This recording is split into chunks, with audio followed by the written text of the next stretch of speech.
મહારાજનો જય બાપુ ભીખુરામ મહારાજનો જય ભારત રામ મહારાજનો જય અલખ ધણી રામા પીરનો જય સત્ય સનાતન ધર્મનો જય પધારેલ હરિ ગુરુ સંતનો જય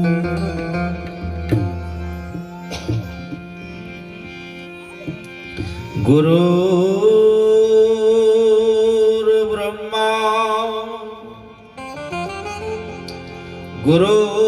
ગુરુર્વિષ્ણુ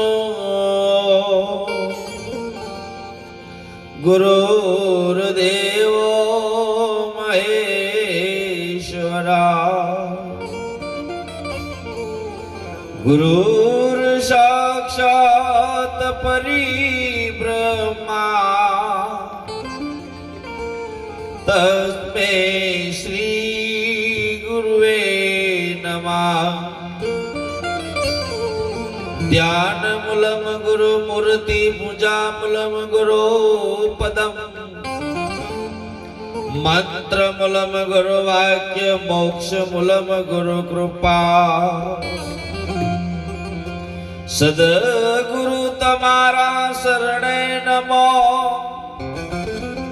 मागो प्रेम प्रसाद दया करे मोहे दीदियो हरि रस अमृत स्वाद सद्गुरु महाराज की जय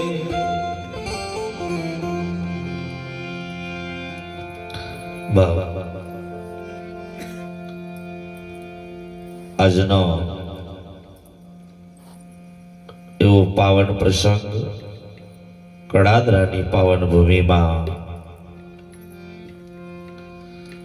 પરમ પૂજ્ય પરમાદરણીય મુકેશગીરી બાપુ સાથે અલખના અજવાળા એમાં અમારા આરતરામ મહારાજ સાથે નામી અનામી સર્વ સંતગણ આમ તો બાપુએ બહુ સુંદર આપણને એક મત ભૂમિકામાં લઈ જઈ સદગુરુ હું છે જ્યાં ભેદ પડ્યો છે મારા તરાનું જો ઊભું છે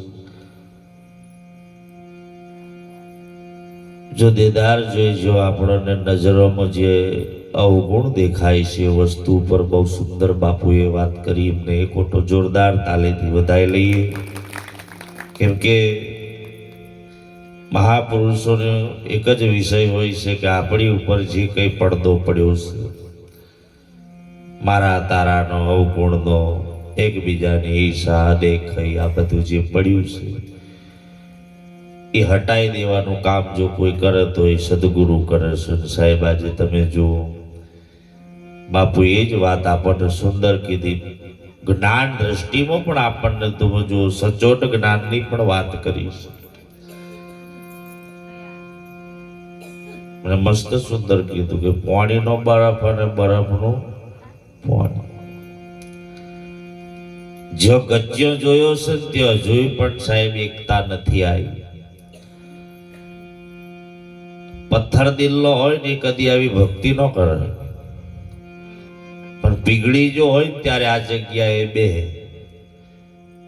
પણ અહીં બેઠા પછી એ પથ્થર દિલનો હોય તો હેરે હેરે હરી કરે કઈ મજા નહીં આવે આજે બધું ટાટું જ છે પણ સંતો મહાપુરુષોએ કીધું છે એક ઘડી આધી ઘડી એક ઘડી આધી ઘડી તમે જો એ તુલસીદાસની એક ભૂમિકા આટલી સુંદર આમ તો એક સાખીમાં સાર છે પણ સમજાય એને વંદન છે આ ગામમાં એવું કોઈ દાડ એવું હોય નહીં કે આ ગામમાં ભજન ના થતું હોય, આ ગામમાં સત્સંગ ના થતો હોય, આ ગામમાં કોઈ સંત ના પધાર્યો હોય, એવું નથી. આ ગામ એટલું પવિત્ર અને પાવન ભૂમિ છે, તમે જુઓ. અને એ ભૂમિ ઉપર તમારો વાસ છે, એટલે અમને આનંદ છે કે સાહેબ કોઈ સાધુડા તેડાવો છો ત્યારે તમે હાચા ભાવથી તેડાવો છો, એનાથી અમને આનંદ છે. અને આ આંગણે આવવાનો મને બીજી વાર પણ અવસર મળ્યો, એ ગરધણીને તાલીથી વધાઈ લઈએ. કેમ કે બીજું અમારે તો નહીં, પણ બાપુના દર્શન થઈ જાય ને તોય અમને એમ લાગે કે હવે આગળ દર્શનની બલિહારી છે, બીજું કોઈ. અને સાહેબ સંતના દર્શન તો અતિ દુર્લભ છે. લ્યો, સત્સંગ તો એક જીવનમાં મનમાં પડેલી કોઈ વૃત્તિ ખરાબ હોય ને એને કોઈથી મુક્ત કરવાનું કામ, એ શુદ્ધ કરવાનું કામ સંતો કરી દેશે. પણ ખાલી સંતના દર્શન કરો અને જો આપણામાં જો એ ઉર્મી જાગી જાય તો એ સાહેબ આપણો કેટલોય અંધકાર જતો રહે એમ છે. જાણીએ છીએ ખરા, હોભળીએ છીએ ખરા, પણ જો સુધી જીવનમાં નહીં ઉતરે ને ત્યાં સુધી આ બધું એમની વહી જવાનું. અને એક જ વાત જીવનમાં શીખજો, હળી મળીને ભક્તિ કરો. પ્રેમી જ બનવું અને પ્રેમી બનો, અને પ્રેમી બને ને સાહેબ એ જ પોતે સંતના ચરણમાં પોકે. બાકી પ્રેમી બન્યા વેરી બન્યા એ હજુ પોક્યા નથી, એ હજુ ખાડા ખોદતા જ ફરે. અને એમની જોડે કોદારીઓ જ હોય, બીજું કશું નહીં. જેને મારાપણાનો દાવો પડ્યો છે કે આ મારા ગુરુ છે, આ મારા ગુરુ છે, હું આ ગુરુને માનું છું, પેલા ગુરુ, જો એ દેદારે જો એ નક્કી કરે છે, એ ઉપાધિ છે સાહેબ. દેદારે જે પ્રગટ બેઠો છે ને એ જે આપણને સહન કરે છે, એને સમજી જીવનને ઉતારી લેવાની. આજે રામદેવ ભગવાનનો મહિમા તમે જો, જ્યોત સ્વરૂપે રામદેવ રામાયણ બોલે કે ખાલી જો જ્યોત પ્રગટ થાય અરજી તો તેઓ આગળ ખાલી લક્ષ રાખજે, જ્યોતના સ્વરૂપે હું આવું છું અને મારા નામના ખાલી 5 ભજન કરશે ને તોય બહુ થઈ ગયું. લો, આવું કહ્યું છે આ અલખ જવારે, તોય આપણને તોય બેહતું. અમે કાલ જેલા પાઠ જ હતું તાજપુરા બાપુ નારાયણ બાપુ દમ પડે, હડા 5 વાગ્યા મેં તું મરી ગયા છે. ભાઈ મર્યાદા છે. તમે જો સંત સાહેબ સમયથી કમ્પ્લીટ, અને ભગવાનને કેટલા સમયે બોલાવો, કેટલા સમયે વિદાય આલવી એ સંતના હાથમાં છે. અને જોત અજવાળો થાય એટલે આપણામાં પણ અજવાળું થવું જોઈએ, અને આપણામાં અજવાળું થાય એટલે સમજી લો કે અંધકાર ગયો ને. અને એ જોતોની ગાવંતીઓ સંતો મહાપુરુષો કીધું, જોતો જાગીને ભ્રાંતિ ભાગી. અને એ ભ્રાંતિ ભાગી જાય ત્યારે સમજી લેવું કે ભ્રમણાનો ભૂતળો હવે નજરે આવે એમ છે નહીં. અને સાહેબ જ્યારે નજરે ના આવે એટલે સમજી લો કે બસ તમને તમારા સદગુરુ સિવાય બીજું કોઈ દેખાય. પણ આપણે કેવું થયું છે, ખેંચાતોણ હજુ મટતું નથી. પેલા 2 ડોલ મેં ડેડખા હતા, મારા બાપુ પણ આ વાત કરે છે. અમેરિકન દેડકા નહીં ના, અહીંના તો કુદાળા ઘણા રહ્યા જ નહીં.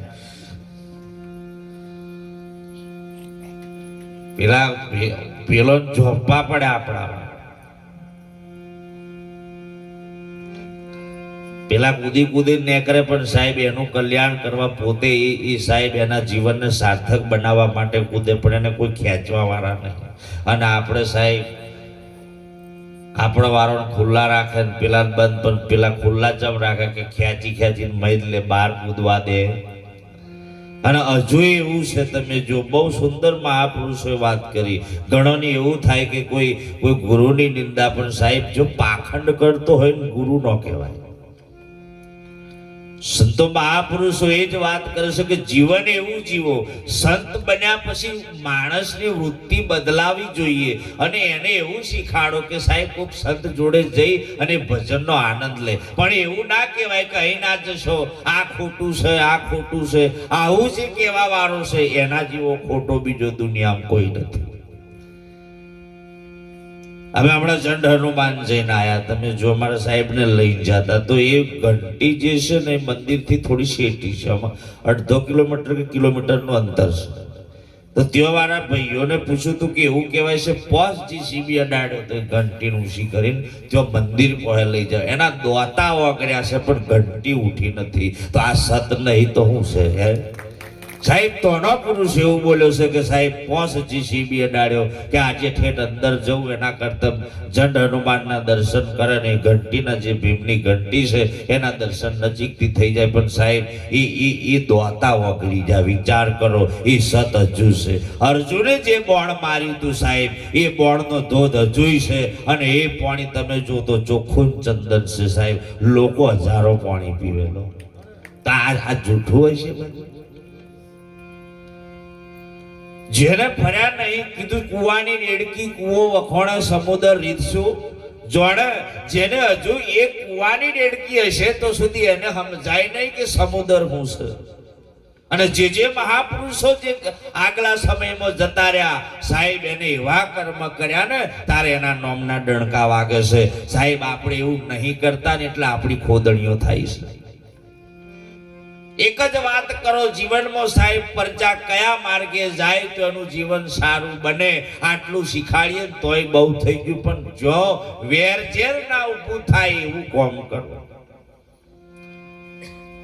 કઈ વસ્તુ એવી છે કે તમે એને ખોટી ઠેરાવો? જેના માટે જે છે બરોબર જ છે એની જગ્યાએ બરોબર જ છે એને કહેવા જેવું છે. એટલે સંતો ભજનમાં કે છે, હે જાગો જાગો જગત નાજી, જાગવા જેવું છે.